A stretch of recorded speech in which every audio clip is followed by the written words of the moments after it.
Il faut un conseil de fondation structuré et dirigé. Il y a une réglementation pour ceci. Ça peut être un risque si vous avez, dans le cadre Complan, une élection de tous les 4 ans de la part des employeurs. Il faut restructurer le conseil de fondation, il faut lui donner une formation. Vous avez ensuite des comités. Chez nous, comité veut dire simplement que nous n'avons pas un groupe de travail, comme peut-être Publica vous le montrera tout à l'heure, où vous avez des comités qui sont clairement distincts. Chez nous, ils se détachent du conseil de fondation et ils s'occupent d'une tâche particulière ou de régler un certain risque. Vous avez ensuite un système de rémunération motivant, quoique quand on parle de système de rémunération, on voit qu'il peut être totalement différent d'une caisse à une autre. Il y en a qui utilisent le temps de travail, comme c'est chez nous, de la part de l'employeur, pour pouvoir utiliser leurs fonctions, et d'autres qui sont rémunérés. Mais il faut que ça soit réglé.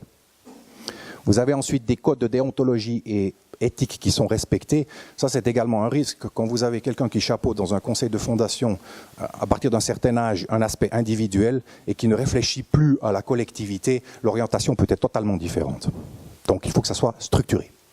Vous avez ensuite une gestion de risque efficace qui va nous occuper dans les transparents prochains. Des directives claires et applicables. C'est l'optique de la réglementation, tout ne doit pas être réglementé, mais vous avez certaines responsabilités et puis certains aspects qui doivent faire partie des règlements. Vous avez une communication et une publication transparente. Le mot transparent chez Complan a pris de plus en plus d'importance, aussi bien dans la communication du rapport de gestion que dans la communication de la gestion des risques. Un système de mesure de prestation et de responsabilité efficace. Et puis ça, c'est connu, toutes les caisses de pension, des experts, soit dans la partie des placements, soit dans la partie actuarielle, qui sont reconnus.